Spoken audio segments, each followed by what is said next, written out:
kulan wacan oo wanaagsan daawadayaal halkani waa runta wararka qodobada warkeena aad ku daawo doontaan waxaa ka mid noqon doona wasiirka gaashaandhigga xukuumadda federaalka Soomaaliya oo digniin adag u diray ciidanka xoogga dalka Soomaaliya Fahad Yaasiin oo lagu soo waramayo inuu maalmahan xaalkiisu aad u xun yahay warar dheeraad ah oo ka soo baxaya dagaal ka dhacay degmada Gurceel maamulka gobolka Banaadir oo sheegay in dibadbax looga soo horjeedo farmaajo inuusan ka dhici doonin gudaha magaalada Muqdisho wararkaasi warar kale ayaa daawadayaal warka janaalkeena runta wararka idinkugu soo gudbin doona hadaba daawada hadii aad janaalkeena ku cusub tahay subscribe noo saar janaalka isla markaana wararkeena leegay sheerkii commentiga ugu dadaala aan ku bilaawo qodobka ugu horeeya wasiirka gaashaandhigga xukuumadda federaalka Soomaaliya ayaa digniin u diray ciidanka xoogga dalka wasiirka gaashaandhigga xukuumadda federaalka Soomaaliya Cabdullaahi Maxamed Nuur ayaa digniin u diray ciidanka xoogga dalka isagoona sheegay in ay ku ekaadaan waajibaadkooda qaran qoraal uu soo dhigay bartiisa Facebook ayaa waxa uu ku sheegay in waqtigan loo baahan yahay in ciidamada xoogga dalka ay mar waliba ay ka feejignaadaan xaaladaha siyaasadeed ee dalka ka jira wasiir Cabdiqaadir ayaa waxa uu tilmaamay in mar waliba loo baahan yahay in ciidamada xoogga dalka Soomaaliyeed ay samata bixiyaan ummadda Soomaaliyeed isla markaana aysan dhibaato u geysan waxa uu kale ka hadlay xaaladaha kala duwan ee maalmihii ugu dambeeyay dalka ka jira wasiir Cabdiqaadir ayaa sheegay inuu la socdo wax waliba oo ku aadan isbedelada siyaasadeed ee dalka waqtigan xaadirka ah ka jira hase ahaatee go-aankan uu soo saaray Cabdiqaadir Maxamed Nuur ayaa waxa uu ku soo aadayaa xilli maalmihii ugu dambeeyay ciidamo kala taabacsan farmaajo iyo rooble ay ku sugnaayeen xarunta madaxtooyada Soomaaliya sidoo kale ciidamo aad u fara badan ayaa ku dhex sugan gudaha madaxtooyada Soomaaliya waxa kale oo laga cabsi qabaa in dagaal xoogan uu ka dhaco gudaha magaalada tan caasimadda ah ee Muqdisho wasiir Cabdiqaadir ayaana sheegay inuu wax waliba la socdo oo ku aadan xaaladaha bini'aadanimo ee mararka qaarkood ka jira gudaha Muqdisho waxa sidoo kale uu sheegay inuu aad uga xun yahay mar waliba in ciidamada dowladda federaalka Soomaaliya marba dhan loo qaado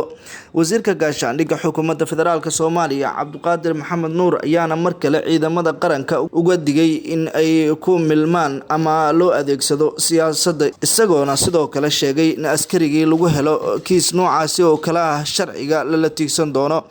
wasiirka hadalkiisa ayaa wuxuu ku soo aadayaa xilli maalmihii ugu dambeeyay si gaar ah looga cabsanayay in ciidamo ka wada tirsan dowladda Soomaaliya ay ku dagaalamaan Muqdisho gaar ahaan xarunta madaxtooyada Soomaaliya Fahad Yaasiin Xaaji Daahir ayaa gibi ahaanba la ogeyn xaaladaha maalmihii ugu dambeeyay oo ku sugnaa Fahad Yaasiin Xaaji Daahir oo ah shakhsi si gaar ah uga dhow madaxweynaha Soomaaliya ayaa waxaana la ogeyn xaaladaha dhabta ah ee maalmihii ugu dambeeyay oo ku sugnaa iyadoo Fahad Yaasiin cawaaqib xumo kala duwan uu la kulmayo haddana wararkii ugu dambeeyay ayaa waxay sheegayaan in Fahad Yaasiin aan laga warhayn halka sida saxda uu ku sugan yahay Fahad Yaasiin ayaana lagu waramayaa in maalmihii ugu dambeeyay xaalkiisa uu xun yahay isagoona ka niyad jabsan yahay waqtigan farmaajo iyo sidoo kale guuldarooyinka isdaba joogga ah ee soo gaaray inkastoo Fahad Yaasiin isagoona CIA-da Mareykanka taageero ka haysto Fahad Yaasiin ayaa waxaa la sheegaa in uu yahay milkiilaha farmaajo haddana waxaa hadda u muuqanaysaa in isaga iyo farmaajo ay kala fogaanayaan maadaama go-aamada qaldan ee mararka qaarkood farmaajo ay halis ay gelin karto oo dalka in uu dagaal uu ka dhaco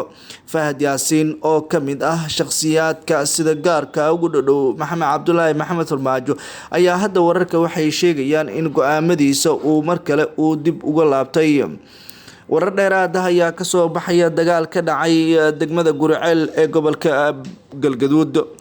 warar goordhow ka soo baxay degmadaasi ayaa waxay sheegayaan in duhurnimadii maanta dagaal uu ka dhacay degmada Gurceel ee gobolka Galgaduud dagaalka ayaa la sheegay inuu u dhaxeeyo ciidamada booliska Galmudug iyo askar ka tirsan kuwa gorgor ee xoogga dalka rasaas xoogan ayaa laga maqlayaa qaybo kamid ah deegaanada hoostaga degmada Gurceel ee gobolka Galgaduud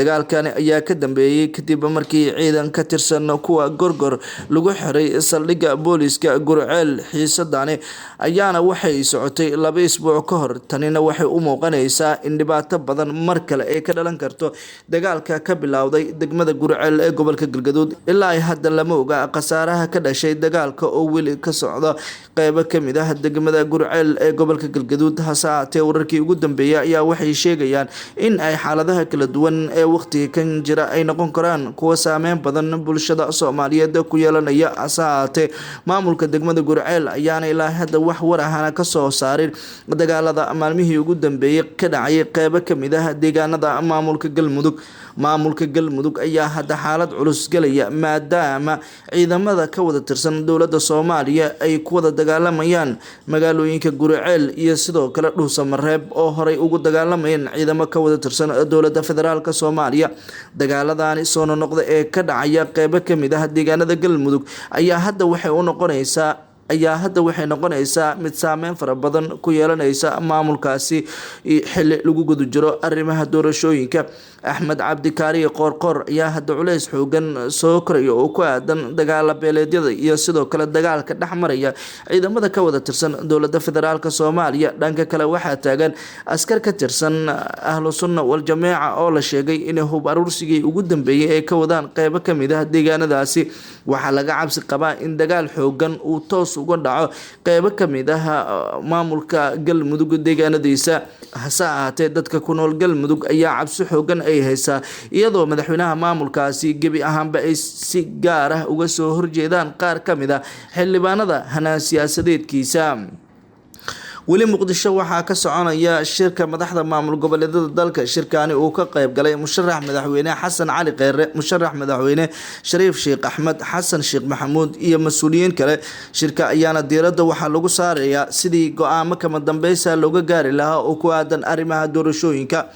arrimaha doorashooyinka Soomaaliya ayaa waxay yihiin kuwa aad hadda xamaasad gooni ah u leh maadaama go'aamo kama dambaysa ay soo saarayaan midowga musharaxiintana. Go'aamadani ay u muuqanayso mid ay taageeri doonaan golaha wadatashiga qaran ayaa horey waxay u sheegeen in ay go'aan kasta ay soo saarayaan looga tashanaya aayaha iyo sidoo kale mustaqbalka guud ee dalka. Doorashooyinka ayaana hadda waxay u muuqan doontaa in la dardargeliyo. Doorashada Soomaaliya ayaana waxay tahay mid wajiyo kala duwan waqtiga kan xaadirka ah yeelanaysa. Dhanka kalena daawadayaal maamulka gobolka Banaadir ayaa waxa ay digniin kama dambaysa ay ka soo saareen dibadbaxyo ka dhan ah Maxamed Cabdullaahi Maxamed Farmaajo. Cali oo hareerihiisa ay taagnaayeen gudoomiyaasha gobolka Banaadir ayaa amar ka soo saaray dibadbaxyada kala duwan ee Muqdisho ka dhacaya. Gudoomiyaha amniga iyo siyaasadda gobolka Banaadir ayaa waxa uu tilmaamay in ay marnaba dhici doonin dibadbaxyo ayna ka warqabin maamulka gobolka Banaadir. Cidii dibadbaxyo ka sameysa caasimaduna ay tallaabo cad ay ka qaadi doonaan sida uu sheegay gudoomiyaha amniga gobolka Banaadir. Gudoomiyaha amniga ayaa sidoo kale waxa uu tilmaamay in ay mar walba ay ka hortagi doonaan wax kasta oo qarannimada Soomaaliya lagu dhibaateynayo caasimadana aynan